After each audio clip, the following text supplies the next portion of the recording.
नमस्कार, ESPN report में आपका स्वागत है। मैं हूं गीत जोशी। चलिए बात करते हैं आज की कुछ नई खबरों। मेयर उपचुनाव की अधिसूचना जारी होते ही सभी पार्टियों के प्रत्याशियों ने अपनी दावेदारी पेश कर दी है। भाजपा से स्वर्गीय महापौर वीना अग्रवाल के पति विनोद अग्रवाल की दावेदारी के बाद भाजपा के पार्षद डिम्पल सिंह अष्ट ने भी अपनी दावेदारी महापौर के लिए ठोक डाली और एक पार्षद की आवश्यक बैठक भी बिना संगठन की अनुमति के बुलाई, जिसे मीडिया के सामने गलत रूप से पेश किया गया। मेरे पास माननीय पार्षद कुलदीप नारायण जी का फ़ोन आया था एक दिन पहले। कल शाम 4 बजे मीटिंग है और हमारे जो उपाध्यक्ष हैं पार्षदों के उपाध्यक्ष, उनके कहने पर श्री काले जी का आदेश है कि आप सबको यहाँ उपस्थित होना है। मेयर के चुनाव की विशेष चर्चा करनी है। उस चुनाव के बारे में हम लोग पहुँच गए वहाँ पर। हमने, क्योंकि कोई और कैंडिडेट का तो मतलब ही नहीं होता, हमें तो विनोद अग्रवाल जी का या उनके परिवार से ही पूरा विश्वास था कि इन्हें टिकट मिलेगा और इन्हीं को लड़ना चाहिए, इनका अधिकार है। लेकिन वहाँ जब गए तो वहाँ मीडिया पहले से मौजूद थी। हम पार्षद जाकर खड़े ही हुए थे तो इन्होंने फ़ोटोग्राफी पहले करा दी ताकि, और ये नहीं बताया कि मीटिंग का एजेंडा क्या है। हम सबके पार्षदों के दिमाग में यही था कि इसमें हमें चुनाव लड़ने की रणनीति तय करनी है, अपने अपने काम बांटने हैं। ये सब भूल उसमें रखकर हमें बुलाया गया था। वहाँ जाकर जब मीडिया ने फोटोग्राफ कर लिए उसके बाद इन्होंने हमें ये बताया कि ऐसे ऐसे बात है, तो उस पर सबसे पहला विरोध मैंने किया और उन्हें अपोज़ किया। मैंने कहा ये आप बिल्कुल गलत कर रहे हैं, ये ना तो पार्टी के हित में है ना ही आपके स्वयं के हित में है। लेकिन इन लोगों ने मेरी कोई बात सुनी नहीं। बाकी पार्षदों को उन्होंने बहला लिया, फुसला लिया। महानगर संगठन को भी बदनाम करने का प्रयास किया कि महेंद्र गुप्ता जी के कहने पर ये मीटिंग हो रही है। महेंद्र गुप्ता जी ने इस मीटिंग को, हम 3 दिन पहले महेंद्र गुप्ता जी से मिले थे, माननीय महानगर अध्यक्ष हमारे महेंद्र गुप्ता जी, और उन्होंने कह दिया था कि तुम बात करो और पार्षदों को बुलाओ और मीटिंग बुलाओ। लेकिन इन्होंने हमें मीटिंग करने से पहले, मीटिंग स्थल तक पहुँचने से पहले हमें कहीं ये नहीं बताया कि हम प्रत्याशी के बारे में बात कर रहे हैं या किस बारे में बात कर रहे हैं। अच्छा, वो किसके घर मीटिंग हुई थी?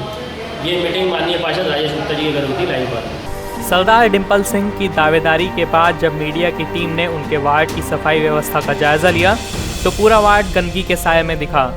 हमने सोचा हो सकता है सेकंड सैटरडे की छुट्टी की वजह से आज नगर निगम कर्मचारी सफाई करने ना आए हों, तो उनके वार्ड के क्षेत्रीय लोगों से डिम्पल सिंह पार्षद के बारे में जाना तो पूरी टीम भौचक रह गई। हमने क्षेत्रीय जनता से पूछा डिम्पल सिंह महापौर के लिए क्या सही प्रत्याशी हैं, तो हर किसी का एक ही जवाब, जो अपने वार्ड की सफाई व्यवस्था नहीं देख सकता वह पूरे महानगर को क्या देखेगा। एक ने तो यहाँ तक कह दिया जो वार्ड की जनता का ना हुआ उसके हाथ में शहर के विकास की बागडोर कैसे दी जा सकती है। भैया, आपके वार्ड के पार्षद डिम्पल जी जो है दावेदारी कर रहे हैं मेयर पद के लिए, तो क्या लगता है आपको? कुछ नहीं कह रहे वो। नहीं, किस तरीके के व्यक्ति हैं वो, मेयर बनने लायक हैं या नहीं? मुझे तो लगता नहीं। जब यहाँ की नालियाँ इतनी गंदी पड़ी है, यहाँ की सड़कें इतनी गंदी पड़ी है, सुबह शॉप बनने आओ तो देखो नालियाँ गंदी कूड़ा पड़ा हुआ है। तो जब यहाँ की कुछ विकास नहीं कर रहा तो क्या कर सकते हैं? तो बनने के कहाँ बनने का है। उनसे शिकायतें करते हो तो कभी आते हैं देखने? नहीं आते नहीं देखने, कूड़ा पड़ा है, कुछ दिक्कत है तो कोई महापौर बनने लायक है। मतलब आपको लगता है वो महापौर बनने लायक नहीं है? भैया, आप जिस वार्ड से हैं उस वार्ड के जो वो पार्षद जी हैं वो महापौर के लिए दावेदारी कर रहे हैं, क्या लगता है वो सही कैंडिडेट है महापौर के लिए? वो क्षेत्र के सभासद जो हैं केवल, जो इंसान अपने क्षेत्र को पूरी तरीके से नहीं देख पाएगा वो पूरे शहर को देख लेगा। मेरे क्षेत्र में मेरी जेल रोड पर दुकान है, इसे पक्का करने की बात के लिए नहीं कर सकते हैं, लेकिन साथ तो दे सकता है आदमी। वो नहीं हो पाया। जिस जगह मैं खड़ा हुआ हूँ उस जगह की आप पोजीशन देखोगे ना तो यहाँ बदबू के मारे आदमी खड़ा नहीं सकता। जिस जगह में इसकी कीचड़ की हालत, यहाँ की नाली गंदगी, कोई साफ़ सफाई आप खुद देख लो, इसमें कहना भी कोई बात। मैं अपने एक व्यक्तिगत काम से एक बार एक सर्टिफिकेट प्लेन से दिखाने के लिए गया तो उसके लिए भी मुझे निराश होकर आना पड़ा। मेरी अपनी व्यक्तिगत वो नहीं है कि क्षेत्र की और भी जनता से इसलिए बता सकती है कि मेरा ही काम नहीं हुआ, शायद और लोगों का काम नहीं हुआ। जो इंसान अपने क्षेत्र को नहीं संभाल सकता वो शहर के हम बागडोर उनके हाथ में कैसे दें? धन्यवाद जी। यहाँ से जब से हमने होश संभाला है तब से देखा कि यहाँ पे कोई सफाई नहीं होती है। बराबर में यहाँ पे टॉयलेट करने की हमारी मार्केट की जगह है, वहाँ भी अभी आप वीडियो बनाएंगे तो देखेंगे पूरी गंदगी रहती है, पूरी कीचड़ है, कोई उठाने वाला नहीं आता, कोई सफाई करने वाला नहीं आता। हम अपनी सफाई दुकान के आगे खुद करते हैं और पूरा उठा के जो है हम खुद जलाते हैं और फिर फेंकते हैं। इसकी शिकायत आपने कभी पार्षद महोदय से की? नगर विधायक में भी करी थी, एकदम सिटी के पास भी इसकी शिकायत कर चुके हैं हम, जिला मिस्त्री के पास भी शिकायत जा चुकी है इसकी। एक बार नहीं बहुत बार विज्ञापन दे चुके हैं इसका। और बिल्कुल सामने आप देखेंगे जहाँ 2 केबिन बने हुए हैं, वहाँ पूरा स्कूल रहता है। यहाँ बाथरूम करने की कोई व्यवस्था नहीं है, कुछ नहीं है। पार्षद जी का कोई सहयोग नहीं मिलता इस मामले में? पार्षद जी का कोई सहयोग नहीं मिलता जी, कई बार वहाँ पे भी होके आ चुके हैं।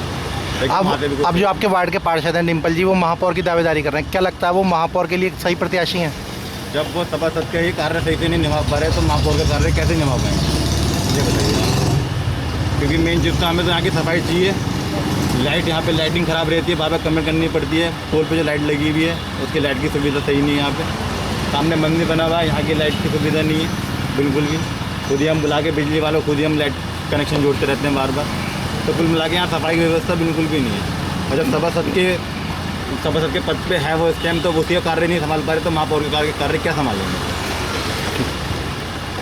अब सोचने लायक विषय यह है कि डिम्पल सिंह ने इतने बड़े आत्मविश्वास के साथ कैसी मेयर पद के लिए दावेदारी ठोक डाली, जब उनके वार्ड की जनता ही उनके खिलाफ खड़ी है। तो महानगर की जनता उनका साथ कैसे दे सकती है।